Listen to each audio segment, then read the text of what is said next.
Hello বন্ধুরা, কেমন আছেন? আশা করি সবাই ভালো আছেন। আপনাদের মাঝে আবারও ভয়ঙ্কর ভৌতিক একটি ঘটনা নিয়ে হাজির হয়েছি। আর এই ঘটনাটি খুবই আপনাদের ভালো লাগবে। আর ভালো লাগলে চ্যানেলটি সাবস্ক্রাইব করে রাখবেন, ভিডিওতে লাইক দিবেন, সবাই ভিডিওটি শেয়ার করে দিবেন। কারণ এরকম ঘটনা আরও আপনাদের সাথে হতে পারে বা হয়েছে। তো চলুন ঘটনাটি শুরু করি। আমার বয়স যখন 18 বছর, তখন থেকেই আমি ভালোই গ্রামের রাস্তাঘাট সব কিছুই চিনি। আমি হঠাৎ করেই আমার যেই বড় ভাই ছিল, সেই ভাইটি বিয়ে করে নিয়ে আসে। আমার বাবা মা বিয়েতে খুবই অমত। আমার বড় ভাইয়ের বয়স ছিল 28 বছর। আর যেই মেয়েটিকে নিয়ে আসে, সেই মেয়েটি বড়লোকের এক মেয়ে। আর মেয়েটি দেখতে শুনতে অনেক সুন্দর, কিন্তু বাবা মা মেনে নিতে পারছে না। কারণ পালিয়ে এসে বিয়ে করা এবং কি প্রেম করে বিয়ে করা, এটা বাবা মা একদম পছন্দ করে না। আমি ছোট ভাই, কি বলবো, আমি অনেক বুঝিয়ে সুজিয়ে বাবা মাকে কোনো মতে রাজি করালাম, কিন্তু মন থেকে বাবা মা কিন্তু জিনিসটা এখনও মেনে নিতে পারেনি। তারপরেও সুন্দর মতো কাটছিল দিন। বড় ভাইয়ের সংসার আলাদা, আমাদের সংসারটা আলাদা। তারা ওইভাবেই নিজের জীবনযাপন গুটিয়ে নিল। হঠাৎ করে একদিন আমার এক বড় কাকা, তার বাড়ি যেতে অনেক দূর আর কি, সে হঠাৎ করে আমার বাড়িতে উপস্থিত। আমি আর বাবা চেয়ারে বসেছিলাম। সে এসে বলল যে ভাইজান, আমার বাবাকে বলল, ভাইজান, আমার মেয়ের বিয়ে, আপনাদের সবাই যাবেন আর সবারই দাওয়াত দিয়ে গেলাম। শুক্রবার বিয়ের অনুষ্ঠান, আপনারা সবাই কিন্তু সেইখানে উপস্থিত থাকবেন। বিয়ের কথা শুনে বাবা রাজি হলো যে ঠিক আছে, আমি যদিও না যাই তাহলে ছেলেদেরকে পাঠাবো, তোমার বিয়ে অনুষ্ঠানে আমার ছেলেরা অবশ্যই থাকবে। এই বলে চাচা সেখান থেকে চলে গেল। শুক্রবার এসে গেল। বাবা আমাকে ডেকে বলল, তুই, তোর বড় ভাই আর তোর ভাবি তিনজনেই চলে যা তোর চাচার এই মেয়ের বিয়ের অনুষ্ঠানে। আর সেইখান থেকে তাড়াতাড়ি বাড়িতে ফিরে আসিস। রাত যদি বেশিও হয় তাহলেও চলে আসিস, কারণ ওই জায়গাটা কিন্তু ভালো না। আর তোর চাচার আশেপাশের লোকজনও ভালো না। তোরা কিন্তু বিয়েটা শেষ করেই, খাওয়া দাওয়া শেষ করেই চলে আসবি। এই কথা বলে বাবা চলে গেল। আমিও বড় ভাইকে রাজি করালাম, ভাবিকে রাজি করালাম, সবাই মিলে খুব সুন্দরভাবে চলে গেলাম সেই বিয়ে বাড়িতে। বিয়ে বাড়িতে যাওয়ার পরে বিয়ে শেষ হতে সন্ধ্যা হয়ে গেল। কারণ বিয়ের অনুষ্ঠান, অনেক লোকজন আসে, আবার ভাইয়ের বন্ধু আছে, আমারও বন্ধুবান্ধব আছে। সবাই এসে আমার ভাবিকে দেখছে, কথা বলছে, এই কৌতূহলী। আর এই অনুষ্ঠান ছাড়তে আর কি মন চায় না। তারপরেও মানে বিয়ে বাড়ির অনুষ্ঠান থেকে বাড়িতে চলে যেতে বলেছে বাবা, যদি না যাই তাহলে কিন্তু রাগ করবে, এই কারণে চলে যাওয়া আর কি। তখন সন্ধ্যা হয়ে যায়। আর সন্ধ্যার সময়, ওই দিন ছিল আমাবস্যা পূর্ণিমা। আর এই আমাবস্যার রাতে মানে নতুন বউ নিয়ে যাওয়াটাও খুব মানে সমস্যা, আমার চাচা বলল।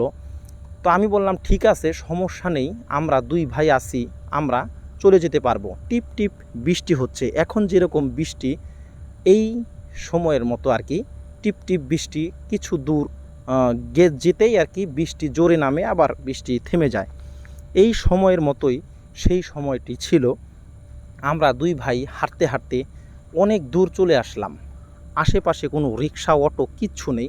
সন্ধ্যা হলে গ্রামের বাড়িতে কীরকম জানি নিঝুম হয়ে যায়। আর আমাবস্যা লাগার কারণে ওরকম স্পষ্ট কোনো কিছু দেখা যাচ্ছে না। মোবাইলের টর্চ লাইট জেলে দুই ভাই হাঁটা শুরু করলাম। আর ভাবির হাত ধরে বড় ভাই নিয়ে আসছে। কিন্তু একটা মোড় ছিল, সেই মোড়টা আমিও জানতাম না, সেই মোড়ে হয়তোবা কোনো অশুভ শক্তি থাকতে পারে। আর সেই মোড় থেকেই হয়েছিল ঘটনা শুরু। একদিকে কবরস্থান, আরেক দিকে হচ্ছে শ্মশান ঘাট ছিল সেই জায়গায়। সেই পাশ দিয়ে আমাদের যেতে হতো রাস্তা, মাটির রাস্তা, মেঠো রাস্তা।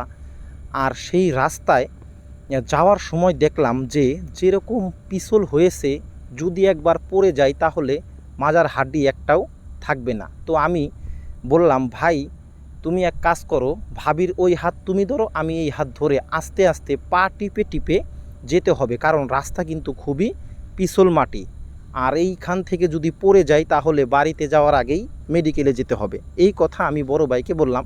বড় ভাই বলল, ঠিক আছে তাহলে তুই তাকে ধরে নিয়ে চল।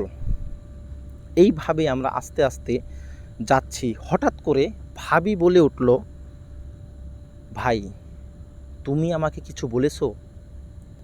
বললাম যে না ভাবি, আমি তো কিছু বলিনি। বলল যে কে যেন আমার কানের গোড়ায় এসে বলছে, আমি তোকে নিয়ে যাব, তুই আমার সাথে যাবে, আমি তোকে নিয়ে যাব, যাবে। মানে এই কথাটা শোনার পরে আমারও গাটা কীরকম একটু চলক দিয়ে ওঠে আর কি। বড় ভাই বলল, আরে তুমি আজাইরে কথা বইল না, মানে গ্রাম্য অঞ্চলের যেই কথাগুলো হয়, আজাইরা কথা বইল না, তুমি চলো আমার সাথে, এটা তোমার মনের ভুল হইতে পারে, চলো। এই বলে বাড়িতে নিয়ে আসলাম, কিন্তু সে খালি ওই একটা জিনিসই বলছে, কে যেন আমার সাথে এসেছে আর আমার শরীরটা খুবই ভার লাগছে। এই জিনিসটা ভাবি আমাদেরকে বলল, আর আমরা অতটা কিছু মাথায় না নিয়ে বাড়িতেই চলে গেলাম। বাড়িতে যাওয়ার পরে বাবাকে সব ঘটনা বললাম।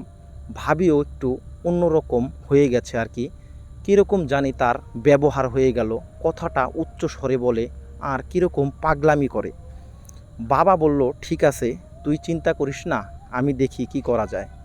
তখন মসজিদের ইমাম সাহেব, তাকে গিয়ে সব ঘটনা বলার পরে ইমাম সাহেব বলল, ঠিক আছে তাহলে আমি গিয়ে দেখি কি হয়েছে। তখন মসজিদের ইমাম সাহেব এসে তাকে দেখে বলে, তোমার বৌমাকে তো প্রেত আত্মা ছায়া তার শরীরে লেগে গিয়েছিল, এই কারণে সে এরকম পাগলামি করছে, তুমি ভয় পেও না, দেখি কি করা যায়। মাদুলি দিল আর পরা পানি দিল, কিন্তু তাতেও কোনো কাজ হলো না। ভাবির কীরকম বিশৃঙ্খলা আরও উচ্চতা বেড়েই গেল, মানে কীরকম জানি সে পাগলের মতো করছে। তখন ইমাম সাহেব বলল, ঠিক আছে তাহলে আমি যেই জিনিসগুলা জানতাম আমি সেটা দিলাম, কিন্তু এটা তো কোনো কাজ হচ্ছে না, তাহলে তুমি এক কাজ করো, আমার জানলে শোনা একজন আলেম আছে, সেই আলেমটা বাড়ি অনেক দূরে, তাকে যদি আনতে পারো তাহলে তোমার বৌমাকে হয়তোবা বাঁচাতে পারবে। তখন সেই আলেমকে ডেকে আনার কথা আমাকে বলল। আমি দৌড়ে গিয়ে সেই আলেমকে রাতের বেলায় ডেকে নিয়ে আসলাম। আনার পরে আমার ভাবিকে চারো সাইড দিয়ে বেঁধে রাখা হলো।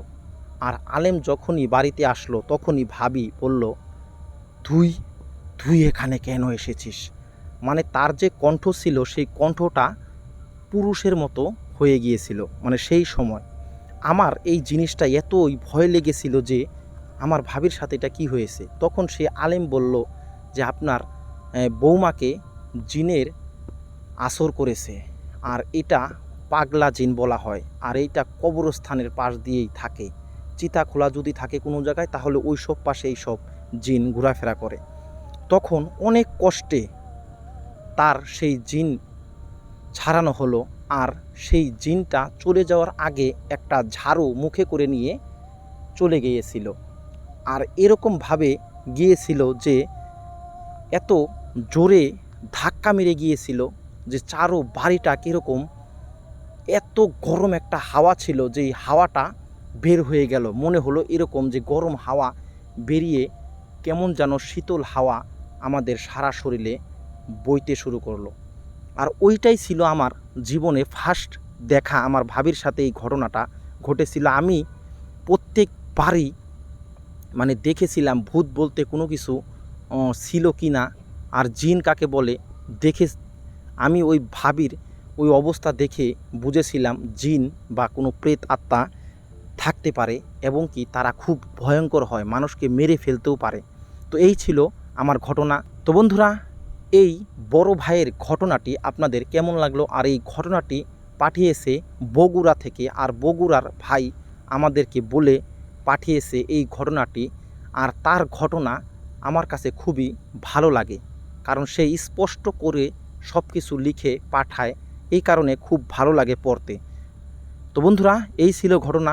যদি ভিডিওটি ভালো লাগে তাহলে চ্যানেলটি সাবস্ক্রাইব করে রাখবেন, ভিডিওতে লাইক দিবেন, সবাইকে শেয়ার করে দিবেন। কারণ ভূত প্রেত আত্মা এগুলো মানুষকে আসর করতে পারে বা কারো ছায়া লাগতে পারে।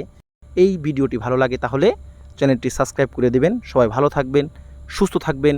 আবারও দেখা হবে পরের এপিসোডে আরও ভয়ঙ্কর সত্য ঘটনা নিয়ে আপনাদের সামনে হাজির হব। তো আজ এ পর্যন্তই। খোদা হাফেজ।